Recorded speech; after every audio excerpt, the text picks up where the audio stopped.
हाँ जी नमस्कार। आरपीएससी और अधीनस्थ बोर्ड द्वारा पूछे गए महत्वपूर्ण प्रश्न। आज का पहला क्वेश्चन साइंस का है।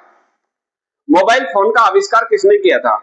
तो देखिए, मोबाइल फोन का जो आविष्कार होता है वो 1973 में 1973 3 अप्रैल को मोटोरोला कंपनी में काम करने वाले एक महान वैज्ञानिक थे, मार्टिन कूपर, जिसे अपन कहा जाता है। मार्टिन कूपर ने मोबाइल फोन का आविष्कार किया। मोटोरोला कंपनी में वो काम करते थे और दुनिया को जो पहला मोबाइल उन्होंने दिया मोटोरोला कंपनी ने, वो 1983 में दिया था।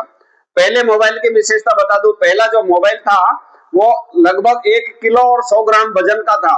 तो प्रथम जो मोबाइल बना उसका वजन 1 किलो 100 ग्राम था और उसकी जो बैटरी बैकअप था वो मात्र 20 से 30 मिनट का होता था। तो दुनिया का पहला मोबाइल बनाने वाले मार्टिन कूपर।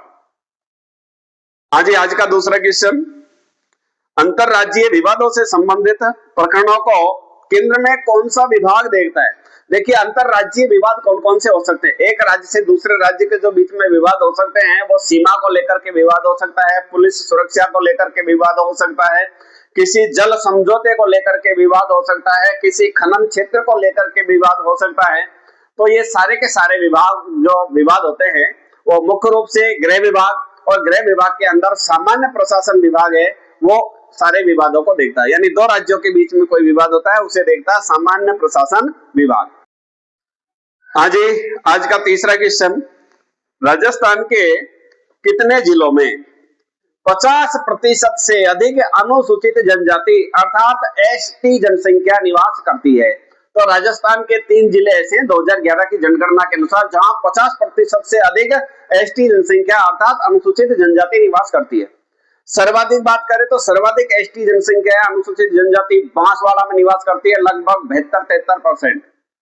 दूसरे नंबर पे बात करें डूंगरपुर, प्रतापगढ़ और उदयपुर की भी अगर बात करें तो उदयपुर में भी लगभग 48% जो जनसंख्या है वो एसटी जनसंख्या है। तो एसटी जनसंख्या 50% से ऊपर 3 जिले याद रखने हैं, डूंगरपुर, बांसवाड़ा और प्रतापगढ़। आज का चौथा क्वेश्चन बहुत प्यारा प्रश्न है, उम्मेदगंज कंजर्वेशन रिजर्व कहाँ स्थित है? देखिए, सारे के सारे कंजर्वेशन रिजर्व आपको याद रखने, चाहे हमीरगढ़ हो, चाहे बालेश्वर हो, चाहे रणथंभौर हो, तो सारे के सारे कंजर्वेशन रिजर्व तो हमें याद रखने हैं।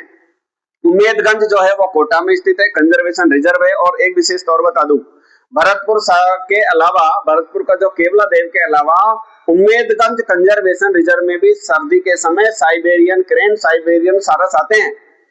कब घोषित किया गया था इसको? 2012 में इसे संरक्षित क्षेत्र घोषित किया गया था। प्रश्न सिर्फ ये है कि उम्मेदगंज कंजर्वेशन रिजर्व राजस्थान में कहाँ स्थित है? तो इसका आंसर होगा कोटा।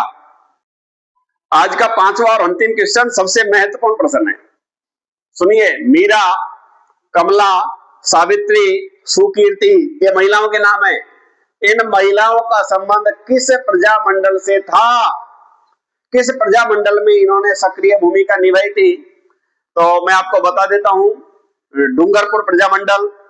और डूंगरपुर वही है जो भील बालिका कालीबाई के लिए जाना जाता है, क्योंकि निश्चित रूप से अपने गुरु के सम्मान के लिए भील बालिका कालीबाई अपनी जान दे देती है।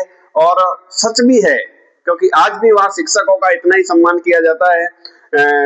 लगभग 11 वर्ष मैंने वहां पे जिस विद्यालय में सर्विस की, नौकरी की, वो पूरा के पूरा एसटी वहां पे नामांकन है।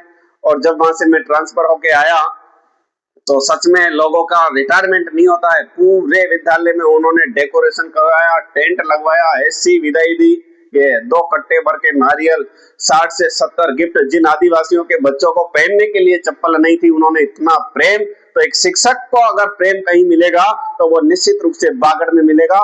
इन आदिवासी भाई और बहनों के यहाँ पे मिलेगा जो बहुत बहुत भयंकर प्रेम करते हैं। तो यहाँ की ये जो मैंने आपको बताई कि कमला है, सावित्री है, सुकीर्ति है, तो इन महिलाओं का संबंध डूंगरपुर प्रजामंडल से रहा है।